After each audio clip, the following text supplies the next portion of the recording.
yang Tuhan sampai Ia datang. Jadi barang siapa dengan cara yang tidak layak makan roti atau minum cawan Tuhan, ia berdosa terhadap tubuh dan darah Tuhan.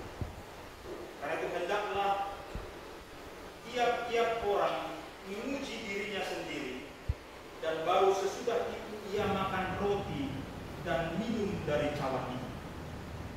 Karena barang siapa makan dan minum tanpa mengakui tubuh Tuhan, ia mendatangkan hukuman atas dirinya. Sebab itu banyak di antara kamu yang lemah dan sakit, dan tidak sedikit yang meninggal. Kalau kita menguji diri kita sendiri, hukuman tidak menimpa kita. Tetapi kalau kita menerima hukuman dari Tuhan, kita dididik supaya kita tidak akan dihukum bersama-sama dengan dunia. Sampai sedemikian pembacaan kita.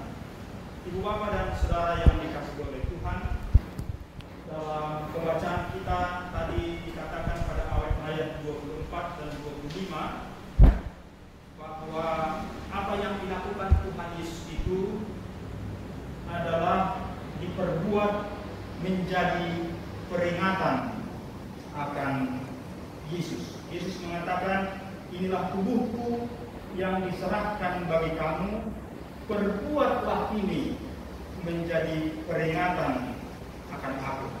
Demikian juga dikatakan untuk bagian anggur itu. Kita mengetahui Bapak dan saudara-saudara bahwa di dalam perjamuan kudus kita menghayati bahwa kita menerima tubuh dan darah Yesus. Kita menerima kehadiran Tuhan secara real. Kalangan Lutheran mengatakan the real presence. Jadi sungguh-sungguh Tuhan Yesus Kristus melalui roti dan anggur, ia benar-benar hadir. Dan karena itulah memang setiap kali kita melakukan perjamuan kudus, kita harus sedemikian khusus bahwa Tuhan hadir ketika Tuhan sendiri menetapkan dan bersabda, ambillah, makanlah, inilah tubuhku. Pada bahagian anggur dia mengatakan, Tuhan mengatakan, minumlah kamu semua dari cawan ini, sebab inilah darahku, darah perjanjian yang ditumpahkan bagi banyak orang untuk pengampunan dosa. Itulah inti dari perjamuan kudus. Kita menerima sungguh-sungguh kehadiran Tuhan itu di dalam perjamuan kudus. Ini sesuatu yang menggembirakan, sesuatu yang kehadiran real dari Tuhan kita, Tuhan Yesus. Saya selaku pendeta merasa sedih sebenarnya pada saat ini, karena besok kita akan melaksanakan Jumat Agung, dan untuk pertama kali kita tidak akan melaksanakan perjamuan kudus. Sebenarnya kita bisa melakukannya untuk yang terbatas, tetapi itu tidak kita lakukan karena gereja kita, bahkan seluruh gereja-gereja dalam naungan Persekutuan Gereja-Gereja di Indonesia mengatakan supaya perjamuan kudus itu ditunda setelah keadaan membaik. Dan tentu walaupun besok kita akan di sini juga beberapa orang dan melaksanakan ibadah ini ditayangkan melalui online, kita tidak akan melakukan perjamuan kudus supaya kita tidak melakukannya sendiri tanpa saudara-saudara kita yang beribadah di rumah. Kita mau melakukannya sesuai arahan gereja-gereja, melakukannya sesudah keadaan membaik.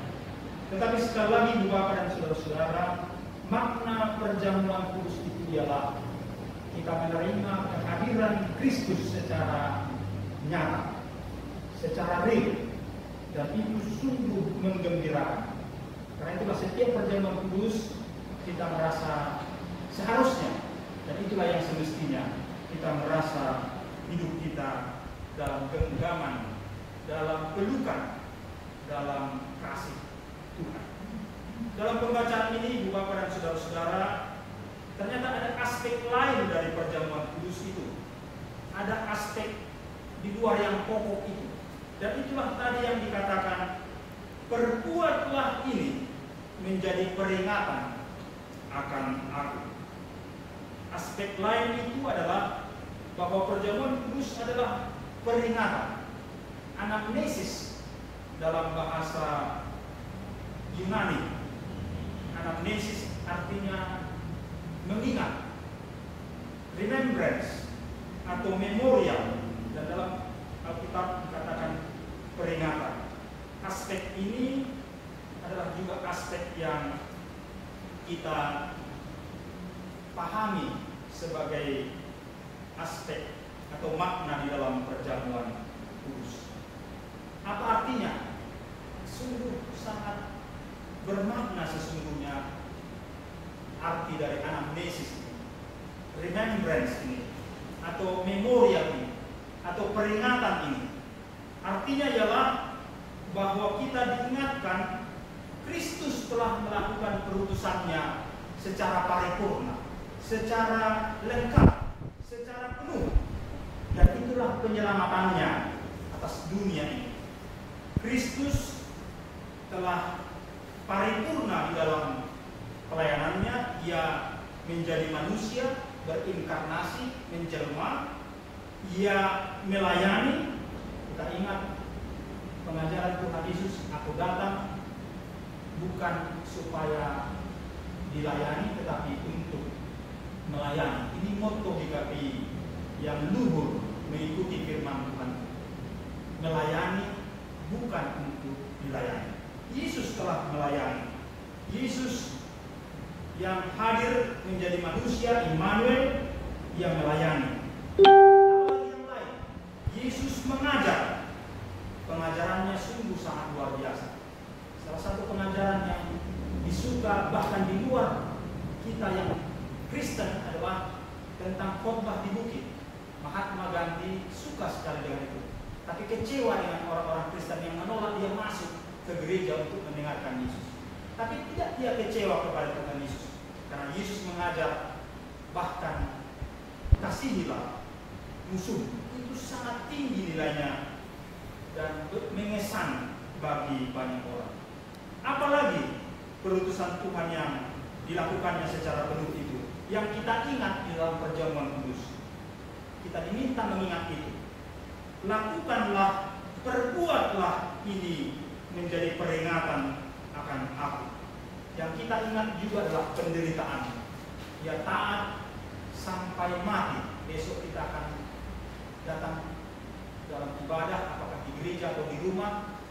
Silahkanlah tetap menggunakan pakaian hitam, karena kita memang berduka sebab Yesus yang datang itu disalibkan, dipasilakon oleh siapa? Oleh kita, oleh dosa kita, oleh orang-orang yang tidak menyambut kebaikan. Yesus menderita, tapi kita ketahui melalui merenungkan jalan salib, melalui merenungkan kisah sengsara, kita tahu Yesus menjadi model bagi kita dalam penderitaan, khususnya sekarang ini. Sebab Yesus sungguh sabar, sungguh taat. Ia mengatakan, ya Tuhan, kalau boleh biarlah cawan ini lalu daripadaku, tetapi bukan kehendakku, melainkan kehendak-Mu lah yang jadi. Ia adalah model kita di dalam penderitaan. Tentu ia juga adalah model kita, dan itu akan kita rayakan pada Paskah. Ia adalah Tuhan kita yang telah melaksanakan perutusannya secara penuh, dan yang oleh perjamuan kudus kita diingatkan ia dalam kesetiaan itu telah dibangkitkan oleh Bapa, menang di dalam perutusannya ini. Itulah yang kita diminta menurut 1 Korintus ini, Ibu Bapak dan Saudara-saudara, untuk mengingat apa yang telah dilakukan Tuhan Yesus. Tadi saya mengatakan kalau yang pokok dalam perjamuan kudus ialah bahwa kita telah diselamatkan, Tuhan telah berkorban bagi kita, Tuhan telah menyelamatkan kita, tetapi juga ada aspek lain, yaitu peringatan, mengingat perbuatan Tuhan itu keseluruhannya, pengajarannya, pelayanannya, pengorbanannya, dan ketaatannya, tetapi juga kemenangannya. Jadi harus lengkap kita menyadari, mengikuti Tuhan kita, Tuhan Yesus. Itulah yang hadir dalam anamnesis. Itulah yang hadir dalam peringatan. Kita mengingat seluruh hidup Tuhan Yesus yang singkat tapi penuh makna itu. Kita mengingatnya dalam perjamuan kudus. Inilah tubuhku yang diserahkan bagi kamu.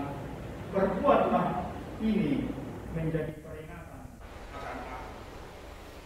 Dan demikian dikatakan Tuhan Yesus juga untuk cawan itu. Perbuatlah ini setiap kali kamu meminumnya menjadi peringatan akan aku. Mari kita mengingat pada saat-saat ini ketika kita khawatir. Saya tadi bertanya kepada yang bendahara, sudah susah sekarang naik Gojek ya, gambar mobil kata Imam. Jadi saya merasa sangat dikuatkan oleh yang bendahara. Demikian juga kita yang saya undang memang sungguh-sungguh Nia, Amang Sibarangkir, Amang Semakin Khalid, Caroline, memang menjadi akan istimewa ini. Datang juga Mama Cen-Cen ya. Saya tadi berpikir Amang Sehan akan datang, tapi tidak apa-apa. Besok akan datang. Puji Tuhan. Kita mengingat semua itu dan kita dibesarkan hati kita oleh jalan. Dan biar sambil saya klik nih orang saudara-saudara kita yang masuk, dan saya agak lihat ke bawah. Dan kita merasa sangat disemangati oleh firman Tuhan hari ini yang mengatakan kita harus mengingat semuanya dari Tuhan kita, Tuhan Yesus. Dan itulah menjadi senjata kita, perlengkapan rohani kita yang digambarkan oleh Rasul Paulus sebagai seperti perlengkapan persenjataan tercanggih pada saat itu. Baju zirah, helmet, pelindung kepala, pelindung dahi, pelindung kaki. Itu sekarang itu mungkin tidak lagi perlindungan yang tercanggih karena sudah ada drone, sudah ada tank dan sebagainya. Tetapi yang mau dikatakan ialah bahwa pengajaran Tuhan kita, Tuhan Yesus, itulah perlindungan bagi kita. Yang terakhir, Ibu Bapak dan Saudara-saudara, dalam Kamis Putih ini, itulah yang menjadi fokus sebagaimana dibacakan tadi oleh Amang Penatua Simarangkir dan Amang Penatua Semakin Khalid, sekjen kita. Yang dibaca biasanya dalam Kamis Putih adalah apa yang sudah kita baca ini tentang perjamuan kudus, tetapi juga Yohanes 13 tentang Yesus membasuh kaki murid-muridnya. Tidak bisa saya tampilkan di sini slide PowerPoint saya karena di-share kepada Caroline supaya bisa dilihat dekorasi yang indah ini yang disusun oleh Inang Pendeta. Dan biarlah itu tidak apa-apa dan kita tetap menikmati apa yang tersaji di sini. Tadi Mas Moran mengatakan kami akan berfoto di sini nanti karena settingnya cukup bagus ya, dan sudah berfoto dari sebagian. Dalam Kamis Putih itulah yang menjadi fokus Bapak Ibu dan Saudara-saudara, perjamuan kasih, perjamuan kudus. Ini ada yang masuk lagi. Ada pembasuhan kaki, ada perjamuan malam, perjamuan kudus, dan juga ada pemberian perintah, yaitu dalam Yohanes 13, supaya murid-murid, supaya kita pengikut-pengikut Kristus mau melayani, mau membasuh kaki yang kita layani, yang berpengertian bahwa kita menjadi hamba, sedia menjadi hamba, sedia menjadi diaken, menjadi pelayan karitatif maupun pelayan transformatif. Terima kasih kepada Tuhan bahwa kita boleh melaksanakan ibadah ini bersama dengan saudara-saudara kita yang ada di rumah. Ada yang hadir di sini tidak hanya dari jemaat kita di sini, tapi ada yang dari jemaat-jemaat lain. Saya undang memang